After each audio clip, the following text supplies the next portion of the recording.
Okay, I'll call to order council time this Wednesday, January 22nd, 2025. Could we have a roll call? Counselor Young, Here. Counselor Belcott, Present. Counselor Fuentes, Here. Counselor Little, Here. and Chair Marshall. Here. Okay, are there any amendments to the agenda? Yes, I have two. Item 9.2 under executive session, just to add that there may be potential after action on that item. And then also add a 9.5 for potential litigation for 5 minutes. What was the first one? 9.2, the pending litigation for 20 minutes, there is potential after action. Okay. And with the pen 9.5, is there a RCW? It is the same as 9.3, the RCW 4230 110 1I. Okay, thank you for those changes. Moving right on, public comment on agenda items only. And just a reminder, there's a 3-minute limit. So is there anyone in the room who would like to speak? Carmen De Leon,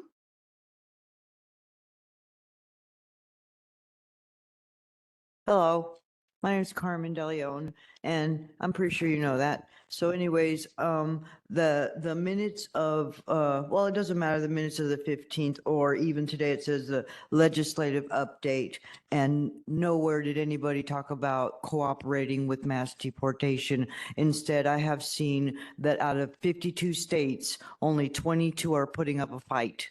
So can we save the litigation and stop suing and trying to, because Washington State is suing against not wanting to do mass deportation. So if we could cooperate with that, that would save a lot of money on, we're already having a deficit. But that was because I did watch the video on the legislation stuff they're doing. They're not even talking about it. So I'm talking about it for them.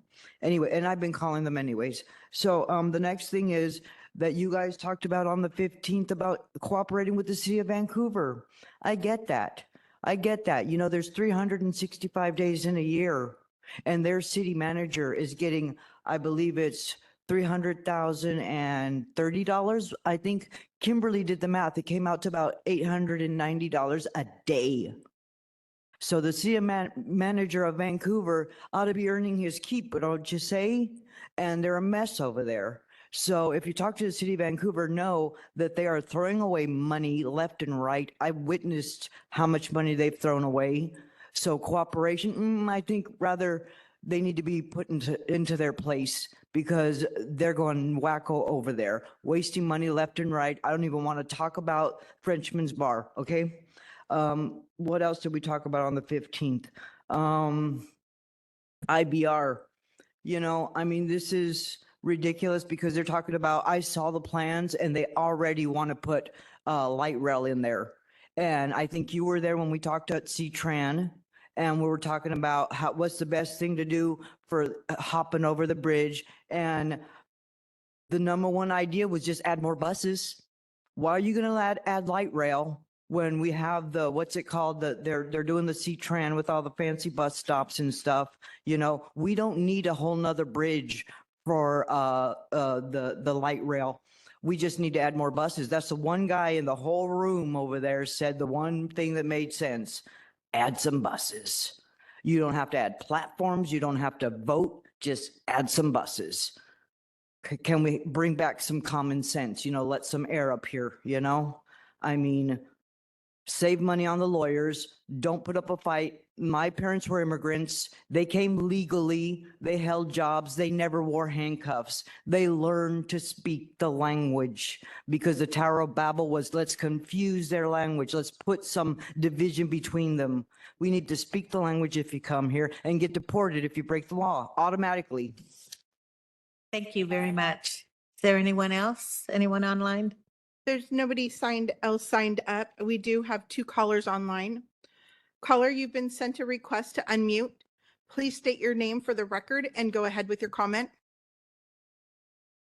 Kimberly Goheen Elbin, live citizen of Clark County, Washington. Good afternoon. Well, I've got a few things here. first of all, I'm kind of saddened that there's not very many public people there serving their duty. I appreciate Mello being there. On those minutes of January 15th, that was when many, many people spoke up to retain our prayer and flag salute. And I'm happy that we did that. And that's what standing in assembly, as our forefathers warned us to do, works out. We get the will of the people. I'm a little concerned about Tri-Mountain Golf Course. I actually played there on opening day and was very honored to do so. And I absolutely love that course. It's a beautiful course. I think we should have more pros actually come and put on some tournaments, you know. So I'm hoping that it does not get sold and put up into big apartment buildings or whatever the case is. Also on 8.3, you have America 250. You know, I was reading up on that, and it's a celebration for the 250th anniversary of America and our freedoms. However, I'm going to read a little bit. It's our mission and vision is to commemorate and celebrate our 250th anniversary with inclusive programs.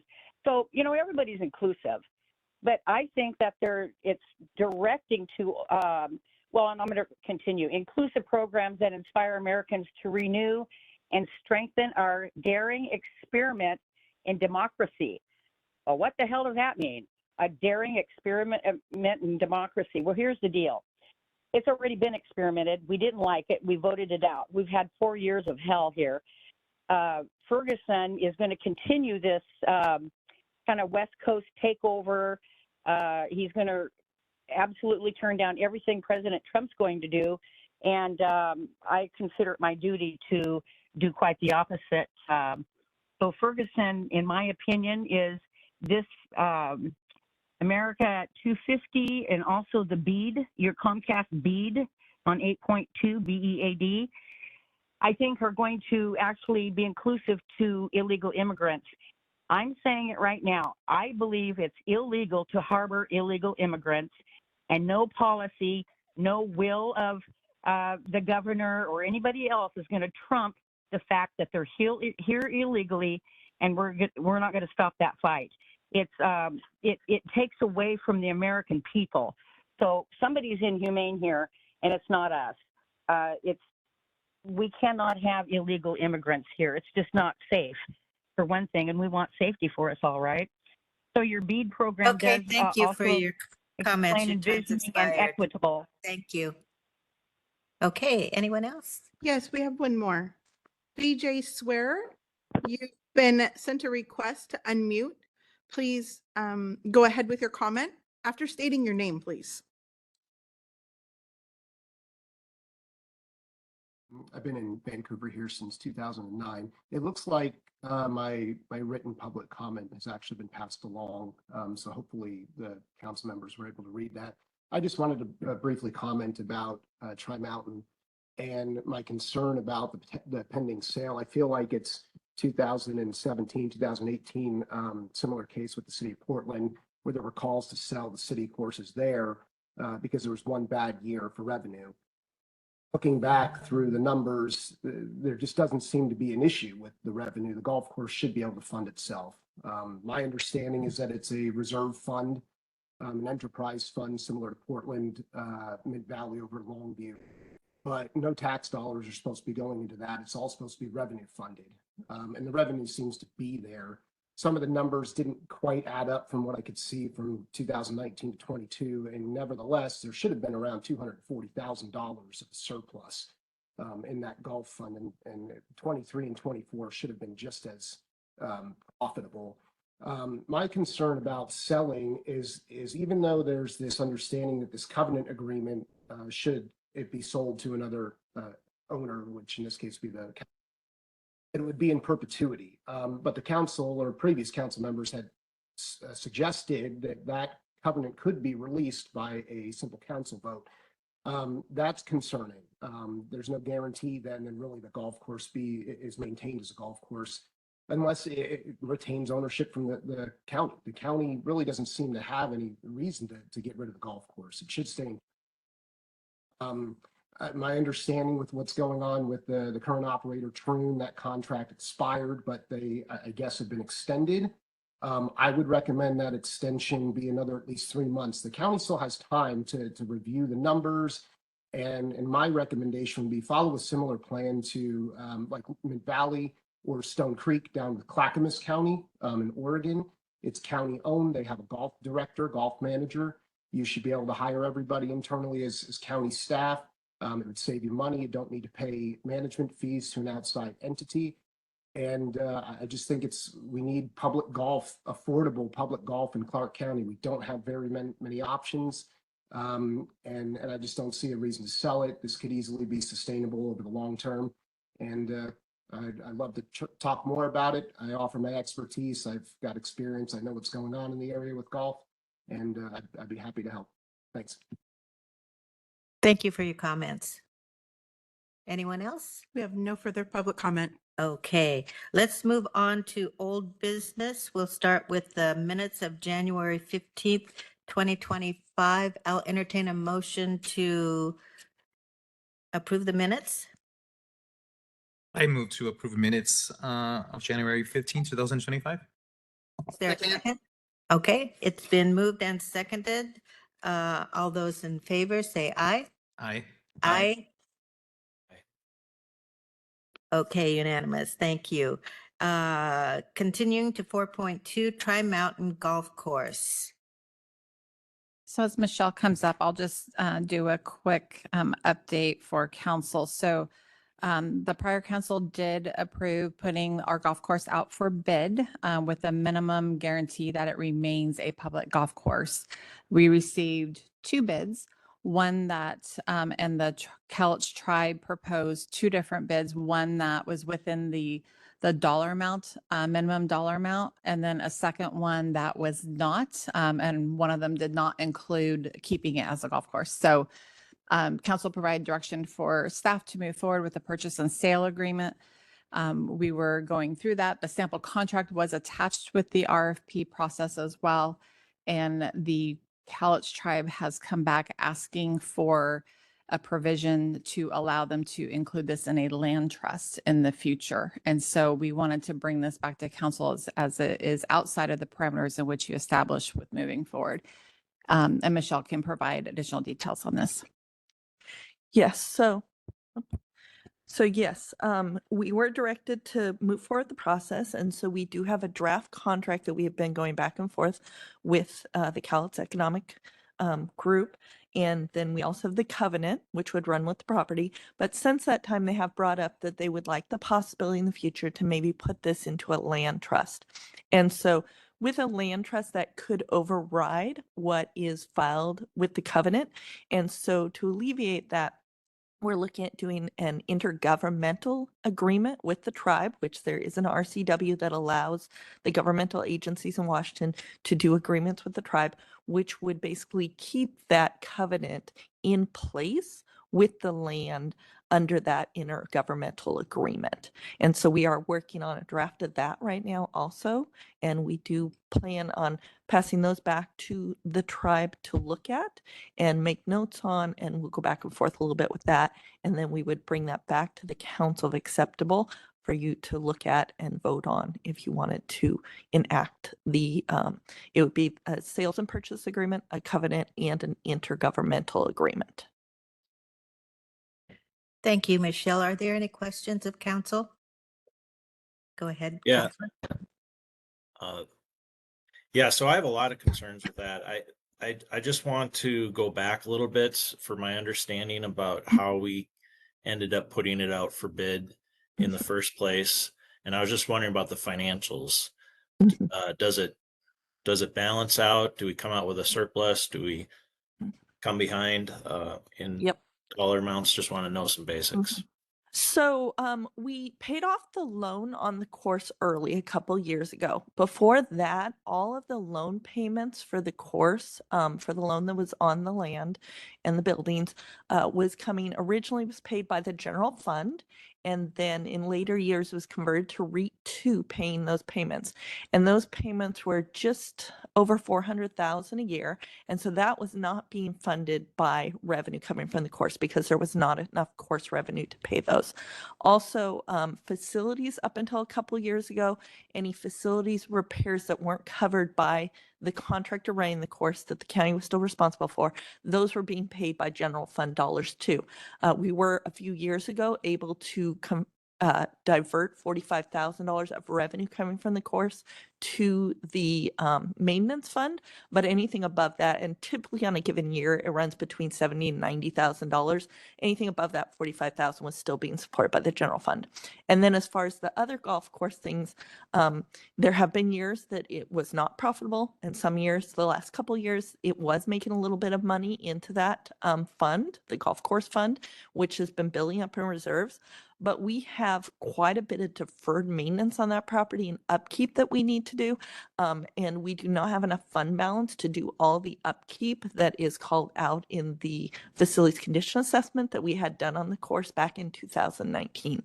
So yes, the course the last couple of years has been building up a little bit of fund balance, but it has not supported itself financially over the history of the course. Do you have further questions, Councillor Little? In a minute, I will. Let's see if other questions come up. Okay.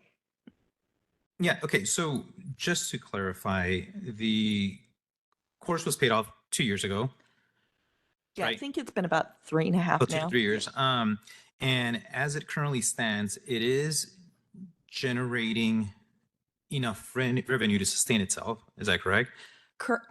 Except for the facilities, and also there's a lot of staff time that goes into auditing the books, Mhm. and that is all general fund dollars supporting the staff Okay. in the county side. So at So this, we're losing money Yeah. either way. And then Yeah. there's deferred maintenance, right? Which can be very, Correct. very costly. I'm Yes. familiar with that. Okay. And then just kind of going back to, I think Kathleen mentioned that there were 2 offers from Cowlitz, both of Yes. them, right? The Correct. first one was the asking price, correct? Yes, the Should- minimum bid amount. Go ahead. Okay. And what Yeah. was the minimum bid amount? So the minimum bid amount was $3,525,000, and that was based off an appraisal we did in July of 23, Mhm. being that it be kept as a golf course, not as any other usage. Mhm. And so the 2 bids, one was 3.6 million with all the bid requirements kept, Mhm. and the other was 5 million Mhm. with a proviso that they could terminate all the restrictions in 5 years. And because that was not what the bid documents were allowed to do per the bid, that one was considered a non-responsive bid and was denied. Oh, So, okay. Okay. yeah, So the one that was approved was obviously the very first one, the 3.6. which kept in place the requirements of keeping the golf course as a public golf course. Correct. However, what they're wanting to do is they want to put it in a land trust. I can Mhm. understand that. But if in doing so, we would agree that they would continue to keep it as a public golf course. Correct. There's no, for indefinite Yes. amount. Okay, Mhm. got it. Thank Yep. you. Other questions? Go ahead, Councillor. Got a couple quick ones. One is the IGA. Did that originate from our end or from their, from their end, have they looked at that at all? Has there been any discussion back and forth on that? So they provided me an example IGA that they have for the Okay. La Center that they Okay. have with La Center. So I took that and now I'm adjusting it to meet all the county's conditions and to basically add county language to it. So they have not seen a copy back. I'm still in a draft form with that. So Okay, and are you confident that that process would ensure that it would stay a I'm mixing cart and course, a golf course in perpetuity so long as the county council does not lift the covenant? we'd have to talk probably more to the land trust. I've had Kevin from legal involved and stuff. It would definitely, to go the first time into the land trust, it would hold with it. But should there be any future conditions where they may want to change stuff about the land trust, that's where the the tribe couldn't make a change, but the state could, the ones who decide what a land trust is. But typically, if you have something like this IGA in place, that holds it. But we do need to do a little bit more research with the state to make sure that that would continue to follow if there was a future change to a land trust. Chris, I can see you're heading for the button. There, how's that? Thank you, Chair Marshall. Chris Cook, Chief Civil Deputy Prosecutor. So when Michelle talks about a land trust, she is specifically talking about the trust that is held by the United States government through the Bureau of Indian Affairs that establishes the Cowlitz Reservation. So it's not a miscellaneous trust, it's that trust. And that's why, as Michelle says, that terms of the trust can be revised later without the county's consent, I think. I think that Kevin McDowell, who Michelle referred to and has been working on this, is probably online and might know a little bit more about that than I do at this point. There's Kevin. Thank you, Chris, for that information. I don't have anything to add, but I do agree with what Ms. Cook just indicated. Thank you. So thank you. The second question was, when the eventual sale takes place, do the funds go back to REIT and back to general fund in proportion of how it was funded, or? Yeah, so I've been working with our auditor's office about that. And it looks like approximately what they're estimating at this time, they do need to look at some of the booked asset stuff, but they're thinking it looks like it's about 41% that would go to the general fund and about 59% that would go to REIT 2. But like I said, they're still looking at the booked assets to make sure there's nothing that would need to maybe be put a little in one or the other more. But right now they're looking at about a 41 general fund and a 59 Thank REIT. you. And just one quick comment. I think, it is a legitimate concern that I think all of us here want this to stay as a golf course. I think it's very clear that that's the case. But, there's the risk that a future council could lift the covenant. But if we retained ownership of it, there's also the risk that the council could repurpose its use. Mhm. So if the dynamics of the council change in the future, there's really nothing that can protect it essentially from being what it is today. Yes. I'd say with the exception of all of the golfers that are in Clark County. Councilor Belko. Yes, go ahead. Oh, Councilor. Hi, I have a question, most likely for Kevin. So we put special terms and conditions of the sale of the golf course as to apply the covenant that it always stays a golf course. But however, my concern is with the land trust that can the tribe remove the covenant of the county? Because my understanding on the land trust that it's exempt from most state laws, which would make the covenant exempt with the tribe, and that they could eventually develop it and not keep it a golf course? That's my question, Kevin. Well, this is one of the issues that we've been working through, and as you've articulated, I think you've hit kind of right on one of the core issues, which is that if the land is placed into a land trust under the purview of the Department of Interior, which, as Ms. Cook just mentioned, is akin to Indian reservation land, the covenant would no longer be enforceable at that point in time. Now we could still have, as Ms. Schuster was just mentioning, an IGA with the tribe with a limited waiver of sovereign immunity where we may have some recourse on a contractual basis. However, there's some issues with that regarding what available remedies might be on a breach of contract type claim. It's not as robust in terms of protections and remedies available to the county as it might be with a covenant that runs with the land. So that's kind of what we're working through at this point in time.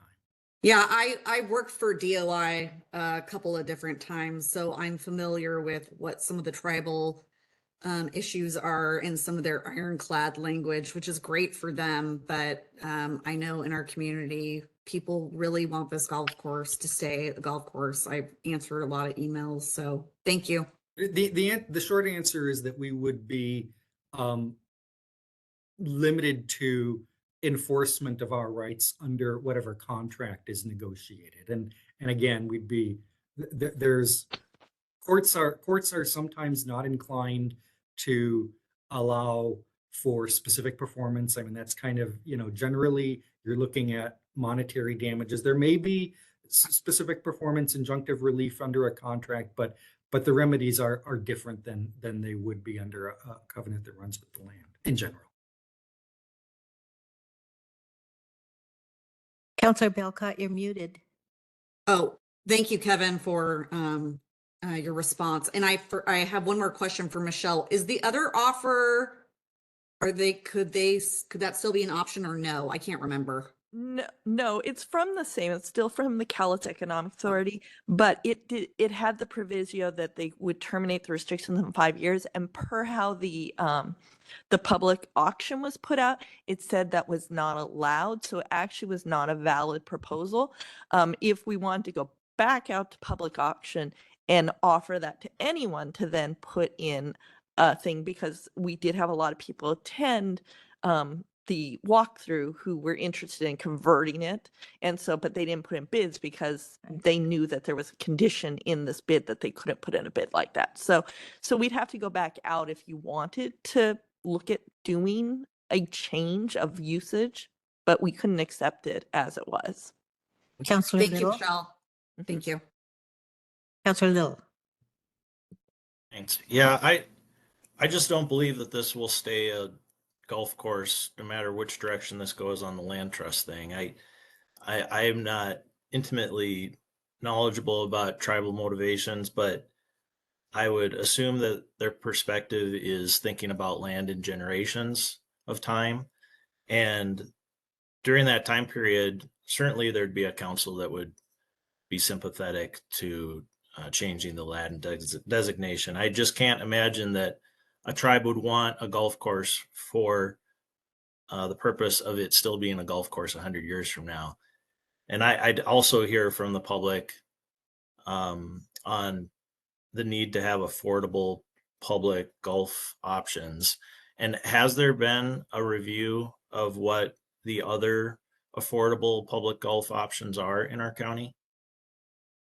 If I could just mention on the first part with the tribe, I know that they have good intentions in wanting to keep this as a golf course. We have, prior to my time and probably prior to Michelle's, there's been a rocky relationship with the county. That's not the case now. We actually have a very good, so I just want to make that clear for council that I do believe and trust what the tribe is communicating with us to be fully accurate to maintain that as a golf course. They have expressed interest in the past as an extension of like ALNA and working with us. So I wanted to make that note because I don't want there to be any perception out there that we don't trust what they are saying to us because they still want to do the covenant through an ILA. To me, that's a good faith effort to try to maintain it. Understanding in 20, 30 years, they could change it. In 5 years, they could change it. Council could too. You could change this next month. Yeah. I mean, there is no absolute guarantee on either party that this would maintain a public golf course, but I know that that is the intent from council. That was the intent of the tribe. Yeah, and right now we do have a really good relationship with them. They do buy a number of preset tickets from the course every year. for that. They hold tournaments there. They're directly across the freeway. They have a shuttle bus that goes from their facility over for the golf course. So we have had a really good relationship with them. One thing I do have worries about is if the sale didn't go through and they built a competing golf course right across the road from us, that is something also we have to worry about for business. Yeah, So, and part of this review is because of our general fund.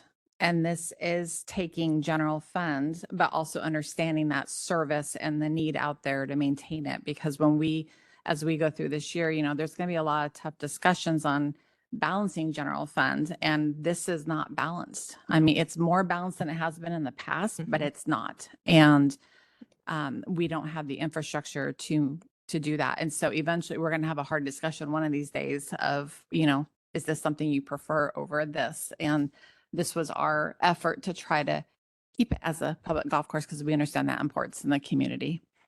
I just want to add here that I was not implying any ill will or anything with the tribes. In fact, Cowlitz Tribe was on the board of directors of a nonprofit that I ran, and we were the benefactor of a large grant with them and worked with them on a whole bunch of conservation projects.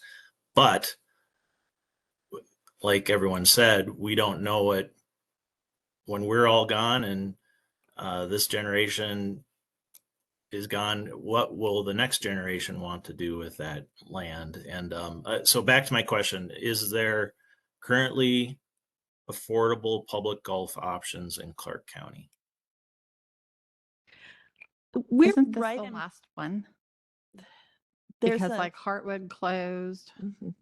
I know there's the Skamania one, which is probably the closest, cheapest golf North course. Bonneville. And then there's some private, but yeah, I think this is really the last public golf course around in Clark County. Okay, and what are our options to go backwards in time? And what are our options to go back and pre-bid and look at other options? So And is there a rush here? Sounds like we have time. we can certainly go back out for another RFP, but I would have to ask council what is in the RFP terms and conditions that council wants to change. Mhm. Because Yeah. otherwise we might end up, we're not going to, if we don't make any changes to it, we're not, so it's based Bingo. on the assessed value that we already did. And it's based on keeping the golf course as a golf course. So, Yeah. and that covenant. So what changes would council want if we were to go back out for an RFP? Or if we don't, what if it went back to what it was? Then we'll just keep maintaining it as much as we can without the funding to sustain it. Mhm. And then that's a risk as well. Yep. But What is Well- the financial impact the- on the deferred maintenance and stuff? We just talked about it in general. I Yeah. didn't hear any hard Yeah, numbers. it's significant. I believe the 2019 number was about $2.7 million of deferred capital maintenance. And on top of that, just some routine operational maintenance too. But yeah, we're probably now, with the escalation that's happened since 2019, I would say we'd probably be over 3 million at this point of deferred maintenance. Some of the big stuff is the golf cart paths need to be redone. That alone is not really called out in the facilities condition assessment to that $2.7 million number. And that could run up to $1 million also. We've also gone out twice to bid to replace because our current irrigation system is no longer a supported system. The company no longer makes parts or pieces. So we've been hodgepodging parts and pieces and you really can't get them anymore. So we've gone out twice in the last year to try and get 9 of the holes to be redone with a new system to be able to use the parts for the other 9 holes. And we have yet to have a successful bid. We've had no bidders on that. No one's willing to do that work. So we probably have to adjust that bid and maybe put it at a higher amount or look at replacing the entire course to get a responsive bidder. So that's a significant thing that we know at any point our irrigation system could fail. And it's to run that not on our current irrigation system. When our well failed a little over a year ago was over $1,000 a day in water bills. So there's some significant stuff that if it's not repaired out there could cost the county significant money. Councilor Fuentes? Well, thanks for sharing that number, actually. I think that kind of puts things in perspective, right? And the longer these maintenance continue to be deferred, the more expensive it's going to get. My biggest concern is that we have a looming deficit, Mhm. you know, and this is just adding to the deficit. It's not generating enough revenue to be able to sustain itself as a business should. And I love the idea of a public golf course. I think the community deserves that. However, government generally isn't very effective at managing revenue generating businesses. And so and of course, there's a concern that it could potentially stop being a golf course years from now, right? And so it's one of those. There's risks either way. Sure. Yes, go ahead. You know, the other thing to consider is essentially my experience, everything that government touches costs more. And so the upkeep of this costs more. And, you know, with our current budget situation, in my opinion, if we hold on to it, what's likely to happen is more and more deferred maintenance building up. And we could literally drive it to the point where it's no longer financially feasible to keep it a golf course because somebody would have to come in and completely redo the entire thing. So I think that aspect should be considered here. Yes, we cannot control future of leadership, whether it be on the council or the tribe. That is a risk. You know, under the current leadership, they have proven to be a good partner in the community. I feel like I agree there is risk either way, but honestly I feel like there's further risk by retaining it. Counselor Young. Go ahead. Counselor Young, you Young. had mentioned before about if we kept it and with the county, we'd have say on what a future different use might be for that land 10, 20 years from now. And we wouldn't under this sale. I'm just wondering what the potential benefit of that future potential use that we'd have control over, if it would outweigh some of these costs of deferred maintenance now. So are you suggesting looking at changing the use of it currently? Well, no, just in the future, we would have control over that future use. Correct. If we As kept it. landowners, we would have control over it. That is correct.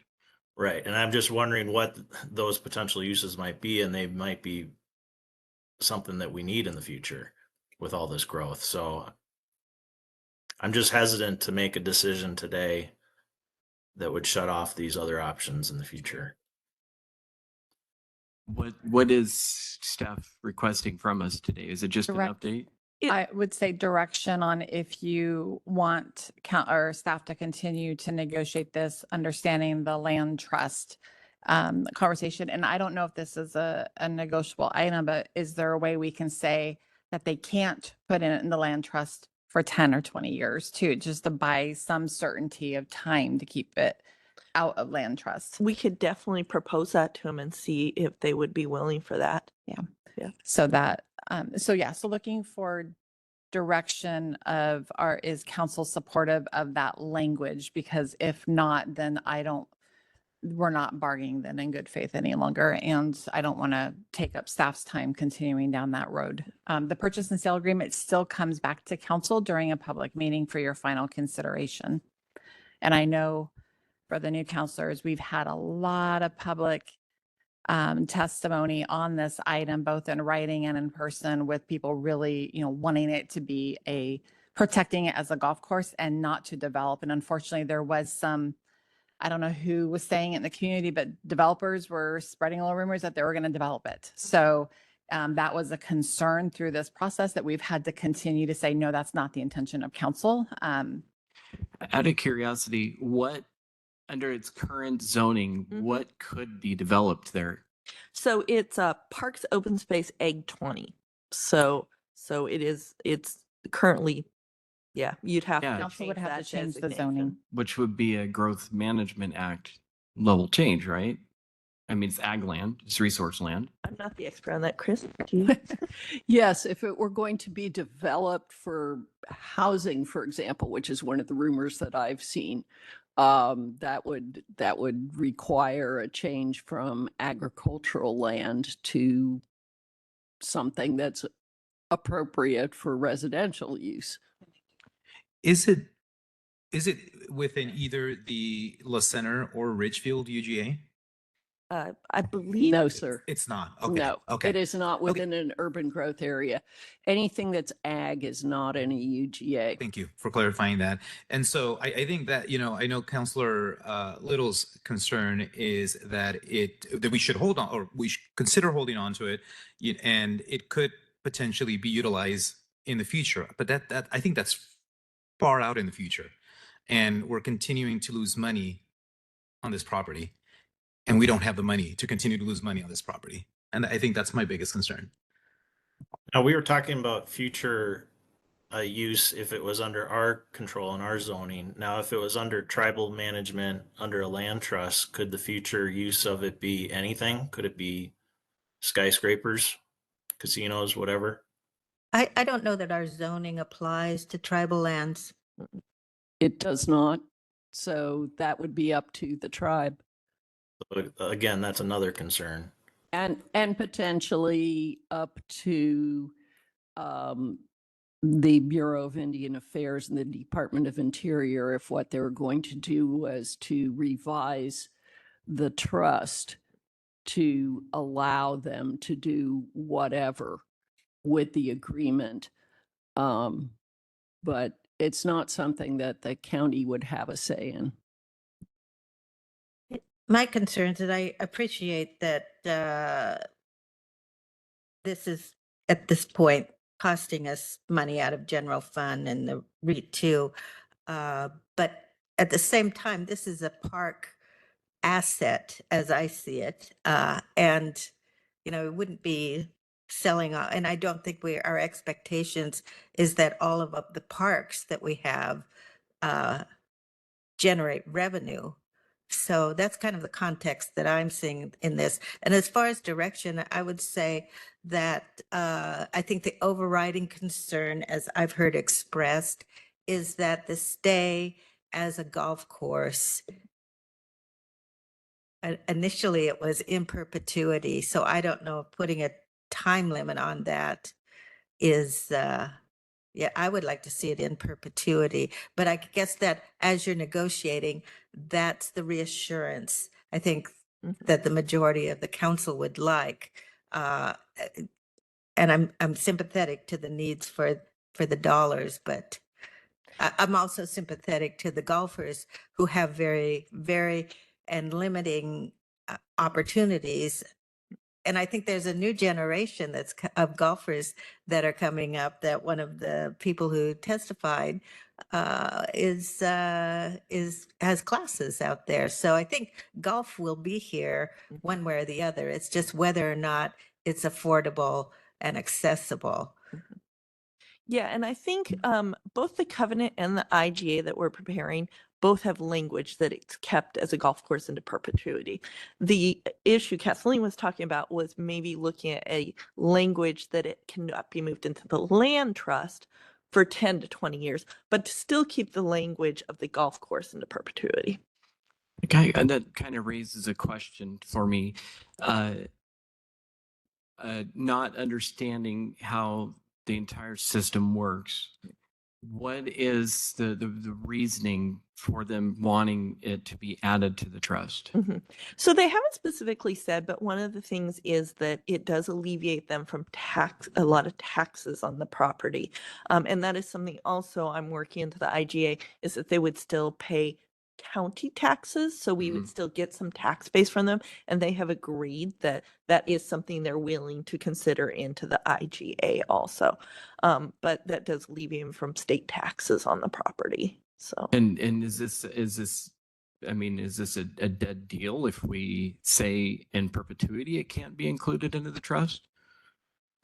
well, it's so the trust, the IGA would run with the trust. It would just be if they ever reopened, if the Department of the Interior ever reopened that trust in the future to do some kind of negotiations. At that point, what I've heard is that we typically have a chance to come back and put our say, but the Department of the Interior could override and decide not to. But when you have contractual things, I would hope that the Department of the Interior is looking at those contractual things and going, both parties have agreed to that. But we don't know what the department could do in the future if they decide to open back up the land trust. And Michelle, I think what Counselor Young was asking is CalET's unwilling to sign any agreement if we do not agree to the language about the land trust. They haven't said that specifically, but they've hinted at it, yes.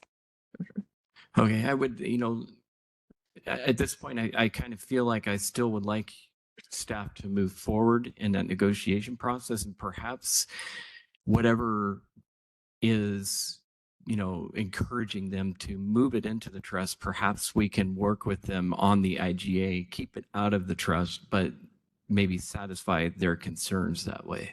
Okay.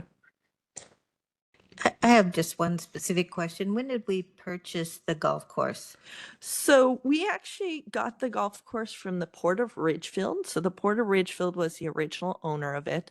And they were unable to meet their debt obligations. And so they had the county take on the debt, and then they would basically pay us to basically operate it.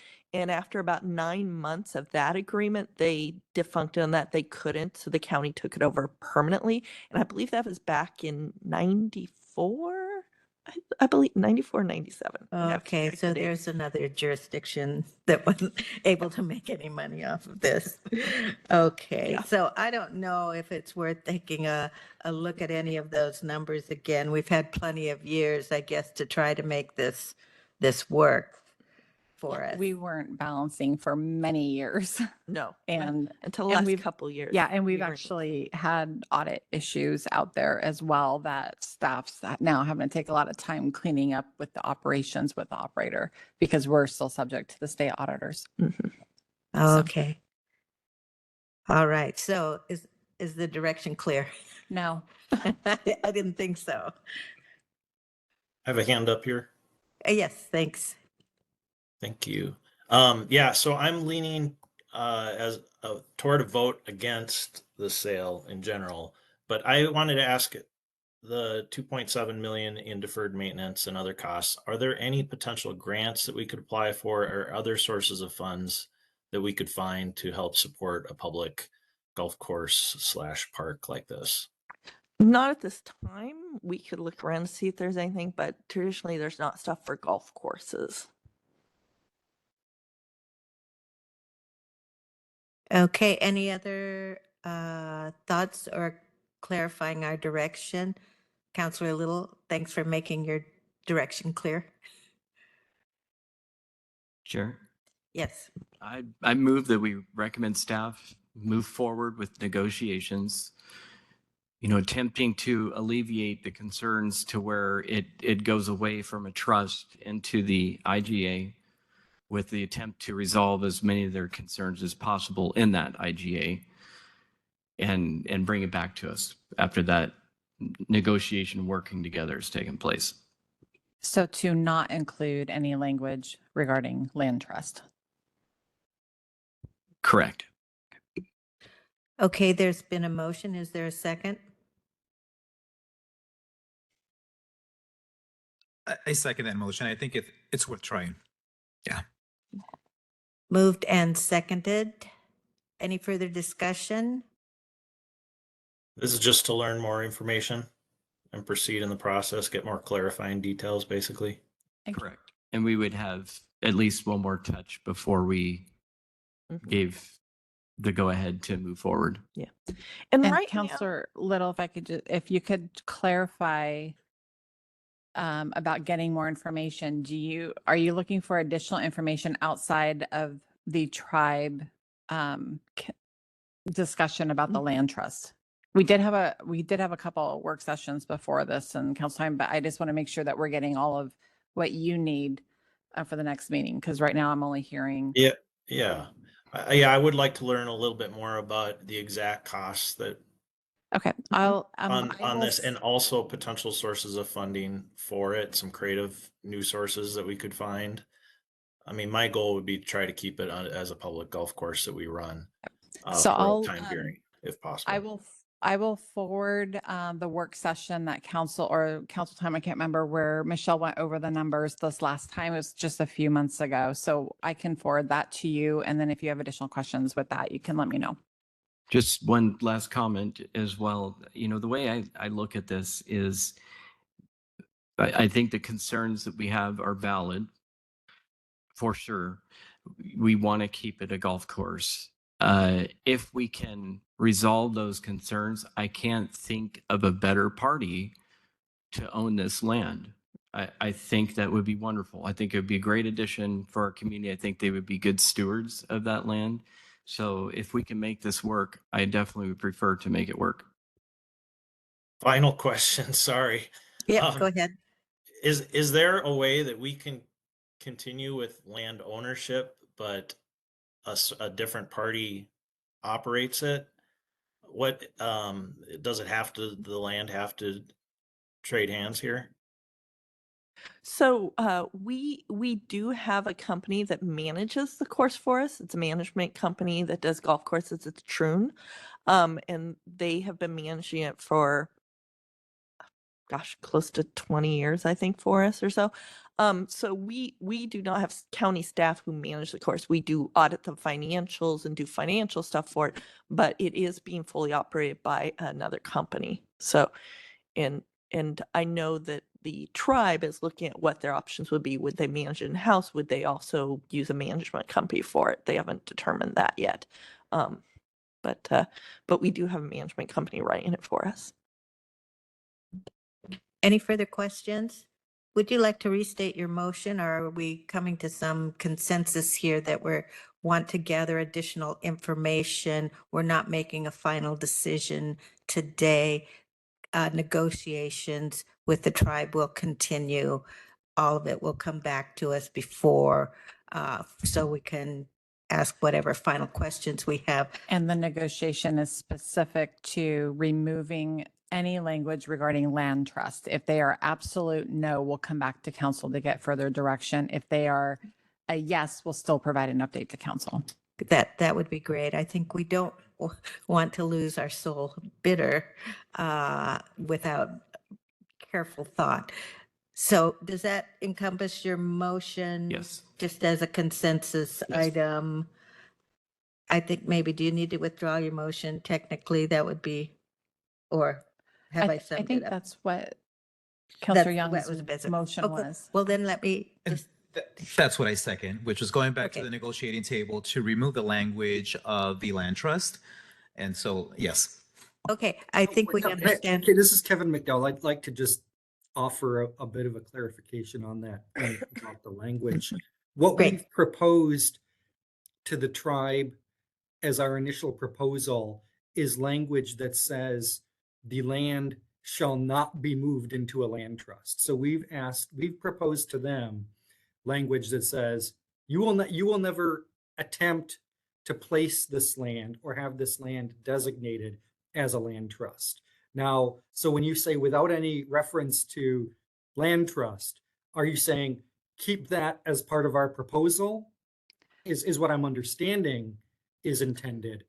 And I just want to get clarification on that. I think the clarification is to not have anything in any ILA or any agreement referencing a land trust. So it's to get the definitive answer from the tribe on whether or not they would consider moving forward in negotiations without that. If Understanding we may remove- have already, If we remove the prohibition of placing the land into a land trust, then there would be no restriction on that happening. Right. I see your point. So yeah, the intent is there could be language about a trust, but that would be instruction that it not enter into the trust. Yeah, it would be restrictive and negative as opposed to Correct. some kind of permissive or even requirement. Sometimes two negatives make a positive. Oh, no. Which would ultimately mean that we wouldn't have to have the IGA, because the IGA was put in that if they wanted to possibly move into land trust, we want the IGA to basically be a backing document to have the restriction of keeping it a course. But if we take out that it could be moved to land trust, we technically could get rid of the IGA again. And that's where I'm not sure if the tribe or not will be acceptable to that, because that was their solution of, we really would like in the land trust, but let's do this IGA to protect you more. So Okay, are we ready to vote? All those in favor, say aye. Aye. Aye. Aye. Aye. Opposed, no? Unanimous. Thank you. Thank you, Michelle. you. Okay. On to new business. None today. No new business. Counselor reports? Chair, I have one report to make. Go ahead. I and Counselor Little also, one of his new boards and commissions, we sat on the Opioid Abatement Council meeting, and it appears that the funding is going to be very healthy this year, even more so than last year. So excited about that. Unfortunate always that the funding came the way it did at the cost of the community, but certainly excited about the positives that those funds will bring to our community.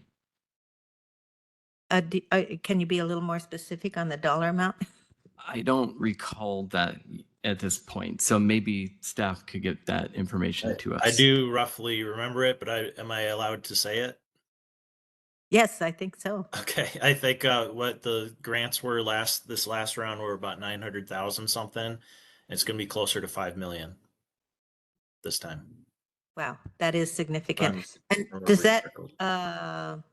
include the Shacklers? I think there was still one pending lawsuit. Maybe we don't know that. Don't know that. Yeah. Okay. And perhaps that may be part of Or why maybe it's that's increased. I don't think we had that discussion. Great. Okay, thanks for that news. Any other counselor reports? Okay, hearing none. Work session request. Work session requests? None today. None today. Okay, policy updates. Cowlitz Tribe Support Letter.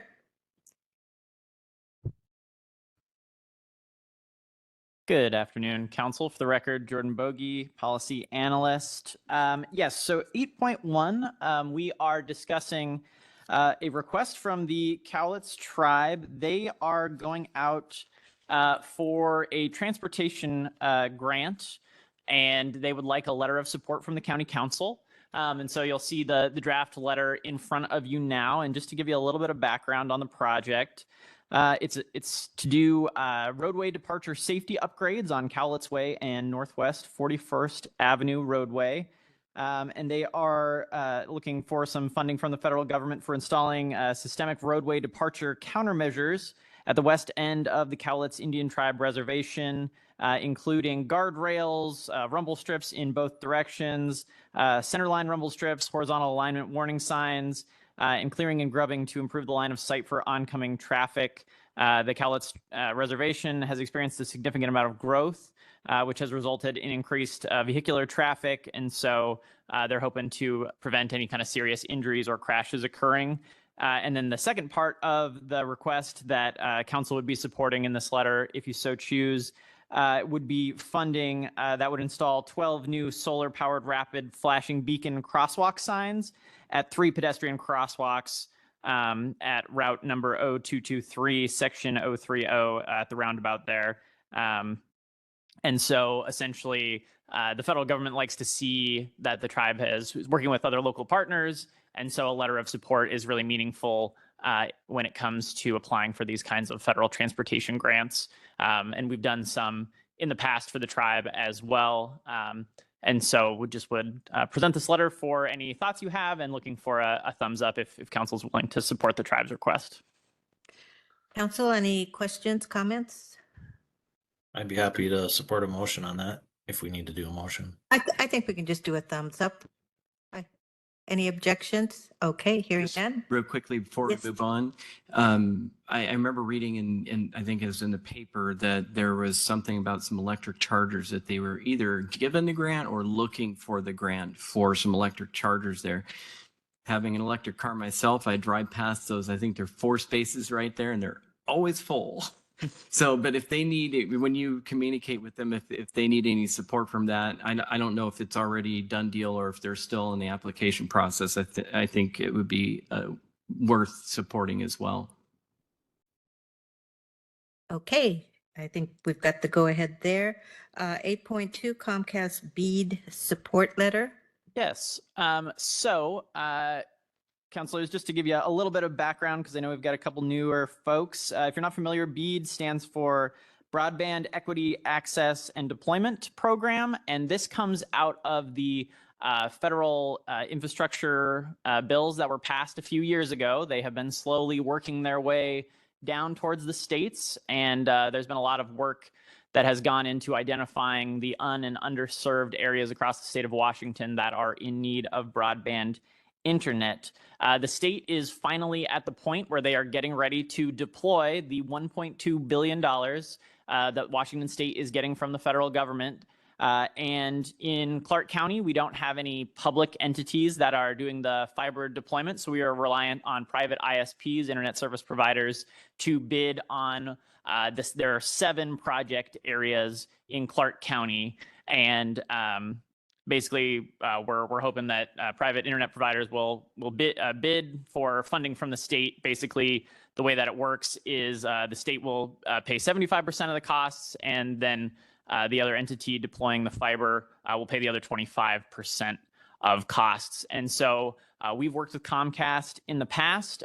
They are currently working on a project northeast of Battleground Lake that the council allocated some American Rescue Plan Act funding to deploy broadband fiber up there. And they are going to be bidding on project area 24, which is one of the project areas that's kind of just north of the East Fork of the Lewis River, a little bit north of Battleground. And so they are requesting a letter of support from the council saying basically that we've worked with Comcast in the past and we are confident that they will be able to deploy broadband internet in this area if they were awarded the grant. And so I would be looking to see if council is interested in supporting that letter. They do basically get more points in their application if they get a letter of support from a local government. Great, thank you. Council, any comments, questions? Thumbs up? There looks like all of our thumbs are up. Great.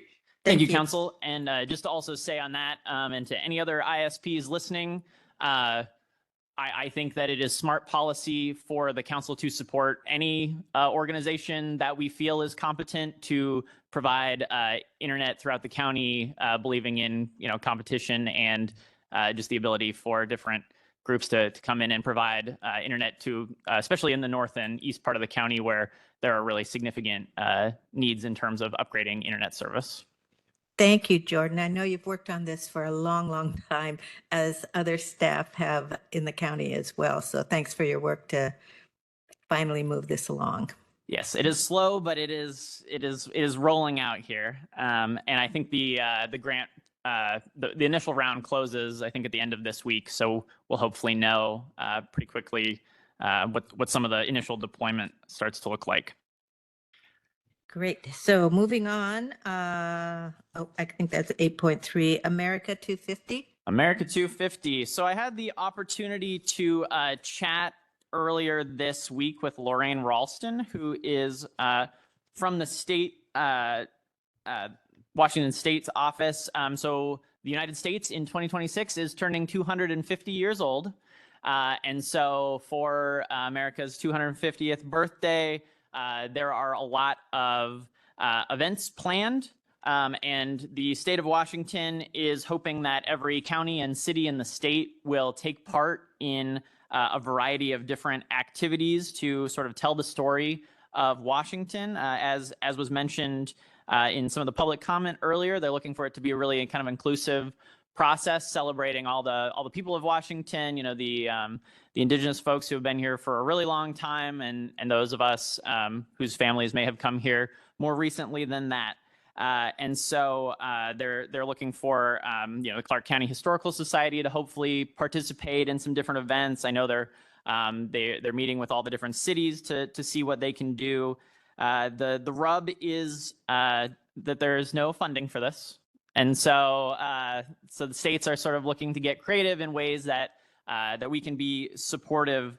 And some of those things that we might do are like a council proclamation for the 250th anniversary, engaging with local cities to maybe work with them on some events they're doing, maybe having like an event booth at the fairgrounds during the fair in 2026, and maybe we could provide event space for some kind of display commemorating the 250th anniversary of the country and talking about Clark County's history. So this is really, I just wanted to kind of flag this as something where I think these conversations are going to continue to be ongoing, but there will be opportunities for Clark County to be a partner in some of these activities. And then there is also in 2026, the US, Canada, and Mexico are jointly hosting the World Cup.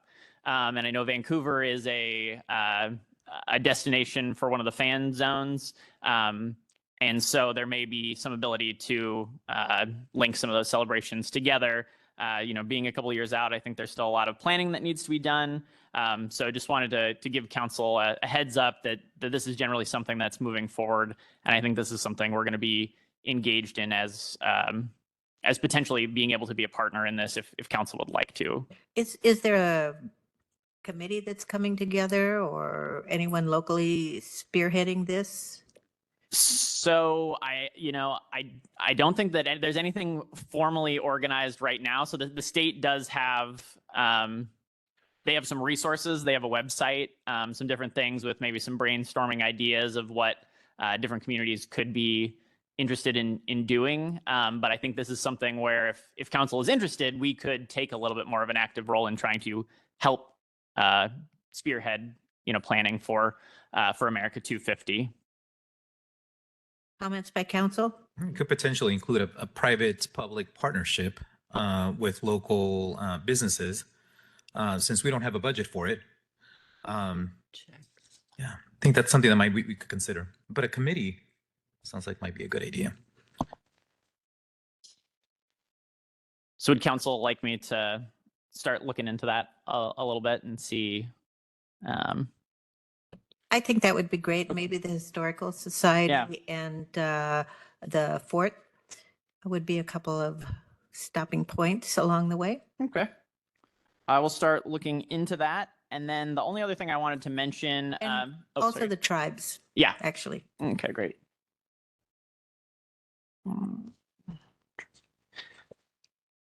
And then the only thing I wanted to mention is that for any students listening to this council time, there is something called America's Field Trip, which is a part of this. And it is an invitation for students in grades 3 to 12 to be part of the historic milestone of America 250 by sharing their perspectives on what America means to them. And they would they could submit artwork. So that includes physical artwork, photos, digital drawings, or essays, with the chance to win a once-in-a-lifetime field trip to an experience at an iconic American landmark or cultural site, including the Smithsonian's National Zoo, the National Archives, Kennedy Space Center, and Yellowstone, just to name a few. So, so if you've got youth in your life that think they might want to participate in this, that was the other ask from this America 250 group, was to share the word about this youth event. And I believe there's this is happening, this America's Field Trip is happening this year, and then there will be another one, maybe even larger next year for the actual 250th.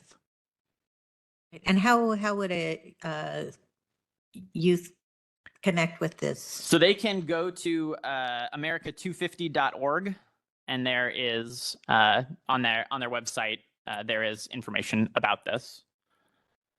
Okay. Any other thoughts? Thank you for that. Okay, legislative update. All right, so just a couple of bills I wanted to highlight for council today.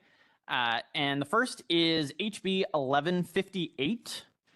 And this is a bill that was flagged by our Developmental Disabilities Advisory Board and our county staff who support them. And Basically, what this bill would do, House Bill 1158, it would change the way that the state administers services, and particularly community inclusion services for our residents with developmental disabilities.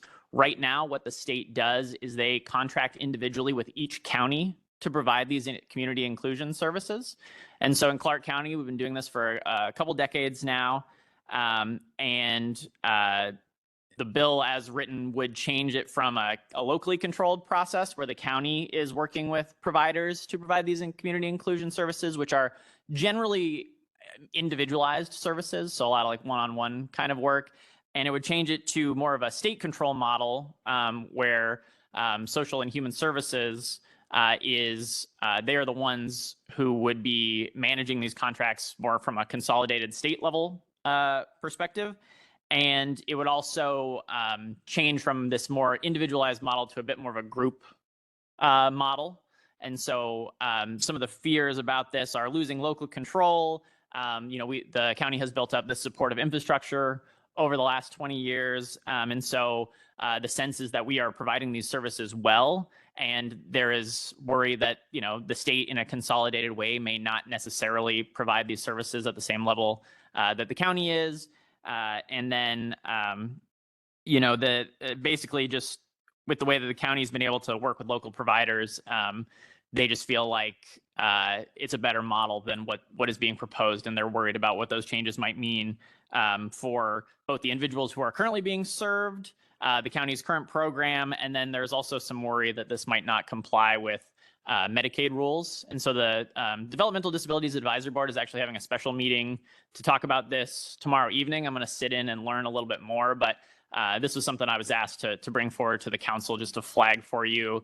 I don't think a hearing has been scheduled yet. I looked this morning and didn't see that this bill had a hearing. So I think we have some time to kind of figure out what exactly is going on. But I just thought that it was important because it could very much impact the way that we provide these services in the county. So I just wanted to bring that forward for your attention. Hey, Jordan. Yes, sir. This is Matt. Just how would the money flow under this bill? Would it flow instead of through the county? Now it would flow through a state provided service? That is correct. Exactly. So DSHS would provide basically because neither the county nor the state are actually the providers of these services. They are contracting with community inclusion service providers to provide them, and so basically would be handled at the state level through the state agency versus right now it's handled locally through county through our services. So thanks for bringing that to our attention. Is this something we could then discuss further in our legislative meeting on Monday? Yes, absolutely. Okay. Any other questions? And related to the legislative report that we get for Monday meeting, if that could come out to the council, I think that it was distributed to you the Sunday. If we could get that right away, or I think in the past it's been sent directly to the counselors. So just having a little more time to digest that would be helpful. Absolutely. Great. We can make sure that happens. Thanks. Okay. I have Yes. two quick things. One, I just wanted to clarify, make sure we're accurately reflecting the vote on the golf course. I wanted to clarify if Counselor Little was supportive of the direction. It sounded like the I came in after you asked for opposing. So I just want to make sure we have it correctly. That's great. reflected. I should pause a little bit longer after I ask for ayes. Which way was it? I yes or I no? It was a I yes, and takes a second to just hit that mute button. Thank you.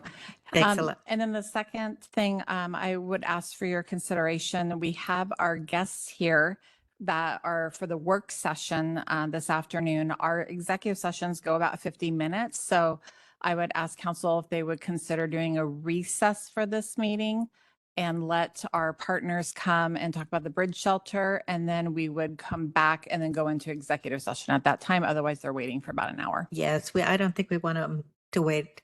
Any objections to recessing for our work session and then resume this meeting for the executive session? No objection. No objection.